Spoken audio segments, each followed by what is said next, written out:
Hello. So in this video I'm going to talk to you about Donna-Michelle St. Bernard's play Salome's Clothes, which I've read in this fantastic collection, Performing Back Post-Colonial Canadian Plays. So Salome's Clothes is a really brilliant play, and one of the things that I think is really impressive about it is the way that St. Bernard uses the structure of the play and uses very subtle variations to establish significant changes in the characters' relationships. So the basic storyline is about a single mother of two daughters. The mother's name is Queen, and her daughters are Salome and Nailah. And Queen marries a guy named Tom, who we never actually see in the play.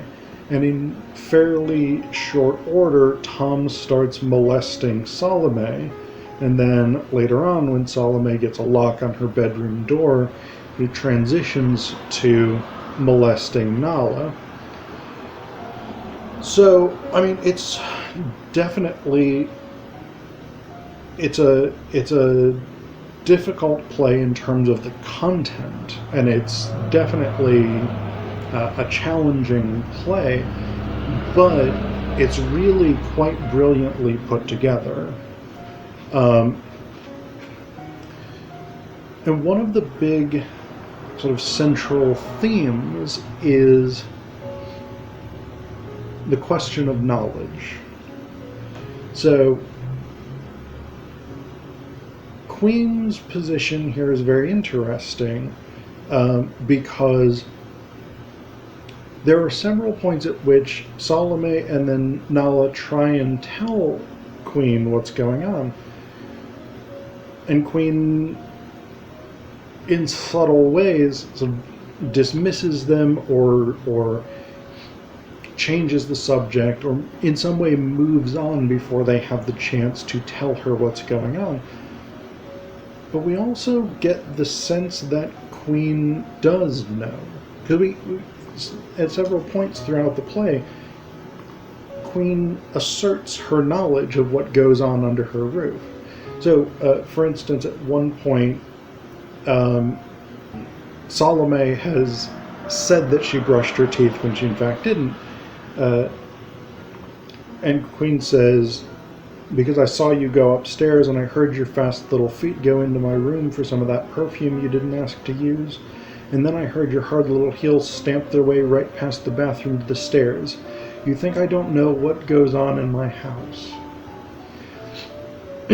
So first off, this idea of hearing and following people's footsteps is really important, and I'm going to talk in more detail about that in just a few minutes.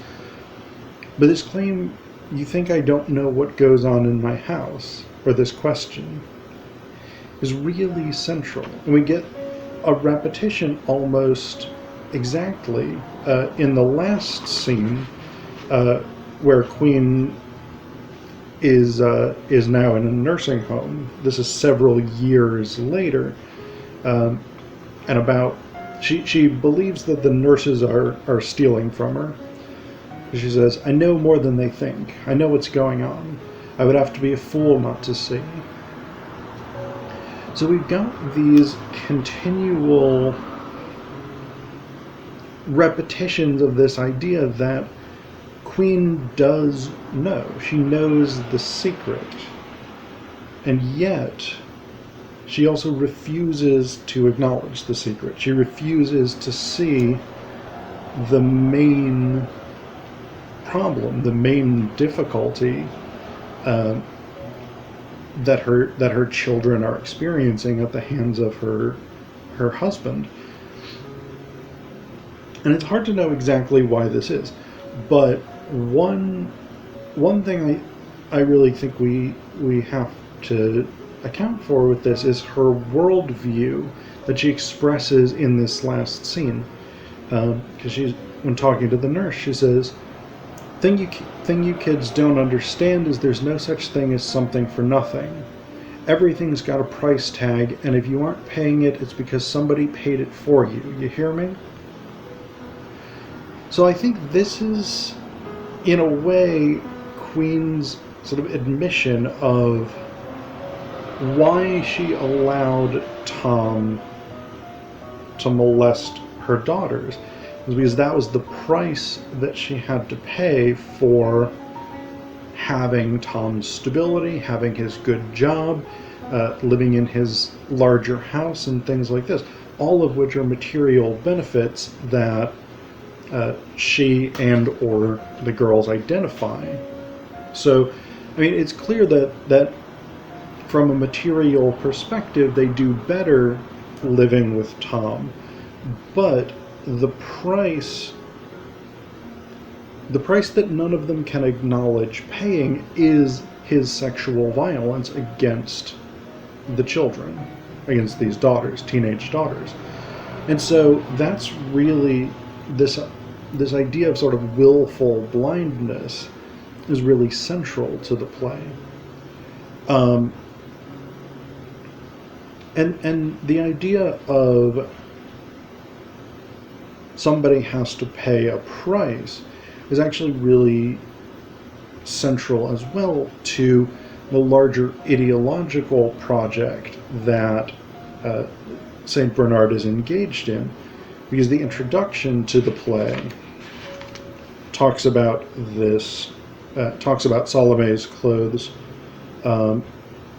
as part of a project, an ongoing project called, let me see if I can find it real quick, the 54ology, which is a series of plays that Donna-Michelle St. Bernard is doing about Africa, about the different, that are sort of thematically oriented in some way toward each African country. And so Salome's Clothes is about Côte d'Ivoire, which apparently, according to the introduction here by Peter Dickinson, had a very high standard of living in the early years of its post-colonial period, but then the market for some of the raw materials produced in Côte d'Ivoire crashed, and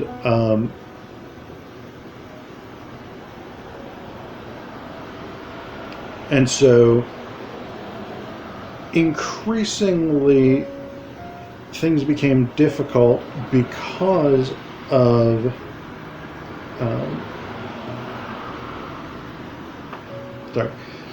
because of IMF actions that sort of forced restructuring of labor markets out of trade deals, as well as the generally exploited position of African nations in a globalized economy. And so that idea that in order to maintain a standard of living, in order to maintain the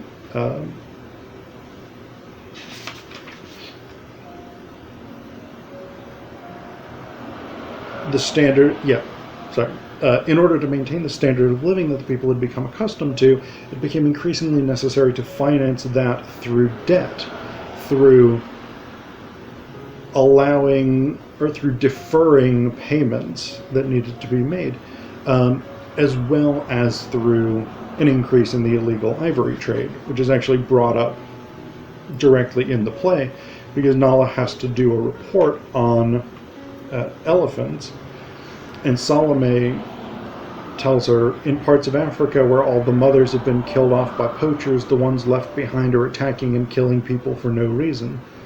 And so they have this sort of lengthy debate about whether or not African elephants, matriarchal societies, are effective, because Nailah essentially asserts that they are, and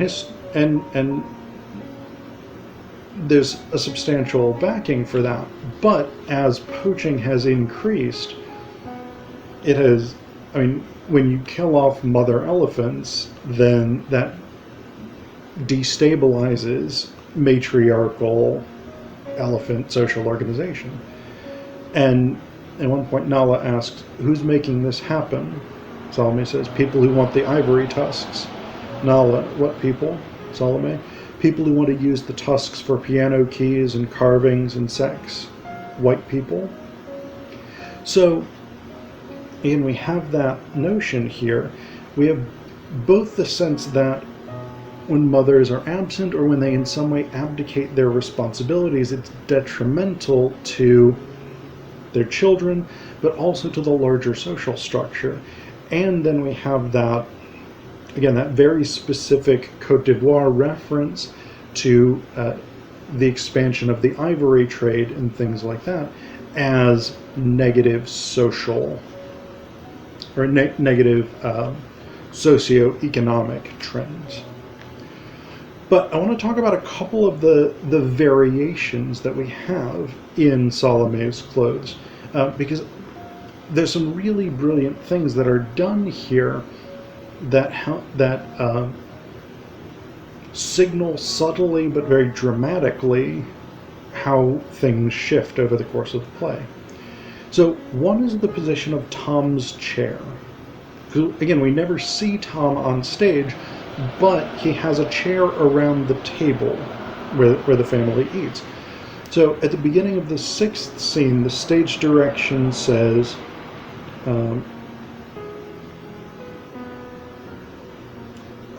that's a 4th chair. Conspicuously different chair has been added to the setting, placed between Queen and Salome's chairs close to Queen. So initially we have Tom situated closest to Queen. But the next time the chairs are mentioned, which is at the beginning of the next scene, scene 7, the stage directions say, Tom's chair is moved closer to Salome. So this is where he's begun to molest Salome. And so the position of the chair indicates that. And then later on, let me find the last one. Yeah. So the last reference to the chairs is at the beginning of scene 14, shortly after Tom has moved on to molesting Nailah.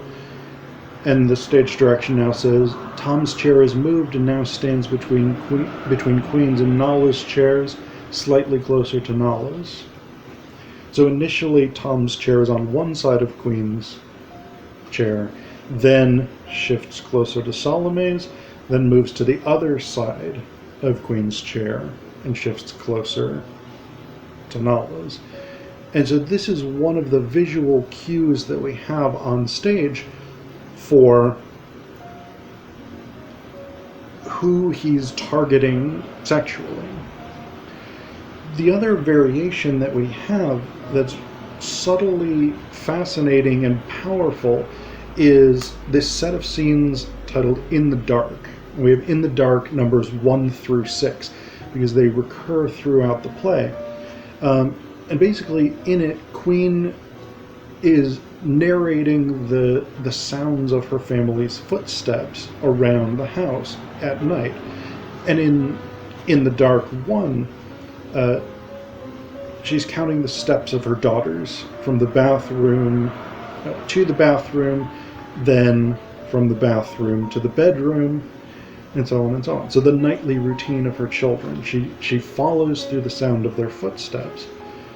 We get the same thing basically in the Dark 2, a repetition of following the sound of the children's footsteps.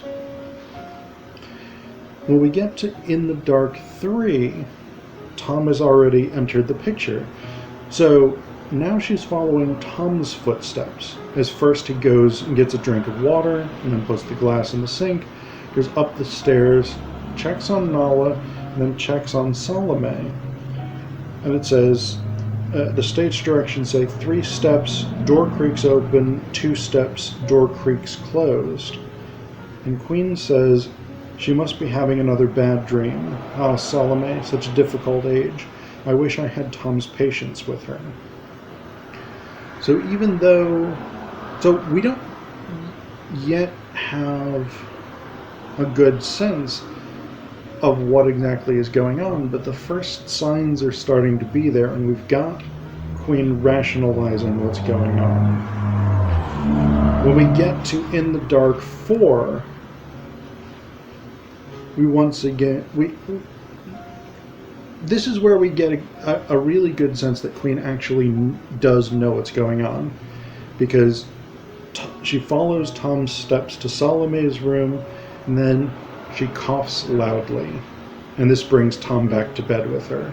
So we get a sense that she actually does know what's going on, and she makes some attempt to prevent it. Within the Dark 5, Salome's got the lock on her door now. So the stage directions say, 3 steps, Salome's locked doorknob is shaken a few times, in agonizing hesitation. 3 steps, Nailah's door opens and creaks closed. And Queen says, 3 steps, Nailah? And then, as if to put out of her mind what she on some level knows is happening, she says, have to remember to register the girls for swimming, sew that hole in Nailah's leotard. Ask the doctor to switch me to something stronger. Iron Tom's blue shirt. No, the yellow one. So we get the sense that she knows what's happening, and again, she can't face it. She has to rationalize what's going on. But through the staging and through St. Bernard's variations on these visual and oral